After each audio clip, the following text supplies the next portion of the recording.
Salut à vous! Aujourd'hui encore une astuce du calendrier de l'Avent Home Studio 2018. Mon problème c'est que j'aime pas trop mettre des ordinateurs dans la chaîne de musique quoi. Voilà, j'ai pas envie de passer des mises à jour Windows ou macOS ou je ne sais quoi pendant que je suis en train de faire mes trucs et il y a rien de plus qui m'énerve. Il y a rien qui m'énerve plus que ça.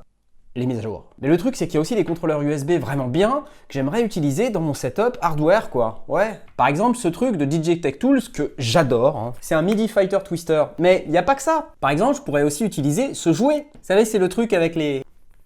Tenez regardez. Voilà, attendez. Attends regarde. Attends. Bon bah ce jouet j'aimerais bien l'utiliser quoi. Pour jouer, le jouet. Ouais. Mais sans ordi. Bah du coup j'ai envie de vous parler d'une petite astuce que j'utilise. Ouais, exactement.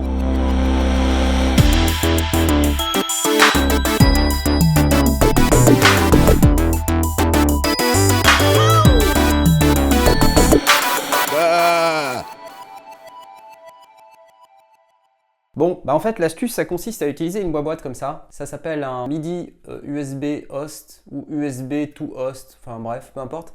Cette boîte là, moi je l'ai achetée en Angleterre. Il y en a divers modèles, ça c'est le modèle Hobbytronics. Bon, ça vaut dans les 50 €, c'est pas très cher. Et vous voyez d'un côté c'est USB, on rentre le contrôleur USB là-dedans et il faut l'alimenter par contre. Et derrière en fait ça sort en MIDI. On peut aussi aller dans l'autre sens, c'est-à-dire on fait rentrer du MIDI au format DIN classique. Et ça sort en USB, en fait, c'est assez intelligent. Là, je me suis fait un setup avec une monomachine d'Electron, un Digitone, et puis un Tetra. Et en fait, ce que j'aimerais, c'est jouer du Tetra avec ce jouet et utiliser ce module. Et ce module, il est drôlement bien parce que grâce à lui, je vais pouvoir jouer sur une gamme en particulier et ça, c'est super cool. Donc voilà, tout ce qu'il y a à faire, c'est poser le truc là-dessus. Donc après, bah, c'est facile, il faut juste brancher le câble USB. Je branche sur le jouet, là, comme ça. C'est de l'USB-C, donc c'est pratique. Et ensuite, ben, j'ai ce câble MIDI là qui va dans mon Tetra. Alors, bon, il n'est pas jaune parce que le câble MIDI jaune, il est déjà utilisé. Hein. Désolé, vous êtes déçus, je sais. Et il reste à mettre ça donc dans le MIDI out ici. Donc le MIDI va sortir du jouet, il va rentrer dans le boîtier qui va ensuite aller dans le Tetra.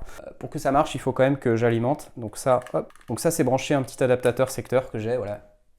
Hop, ça y est, ça marche. Cool. Parce que je vous ai pas montré, mais en fait, avec le jouet editor, vous voyez, je peux aller lui dire de régler le canal. Donc là, il est sur canal 10 et il joue la gamme majeure pentatonique. Donc ça, c'est plutôt cool. Et en plus, j'ai réglé le contrôleur 74 sur l'axe des Y, ce qui fait que ça va ouvrir le filtre de mon Tetra à mesure que je vais jouer. Regardez.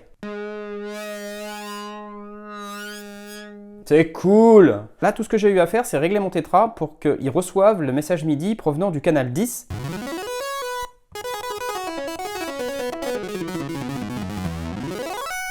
Il manque plus qu'une petite reverb et un petit delay là-dessus. En fait, même une grosse reverb et un gros delay, parce que comme ça sera encore plus cool.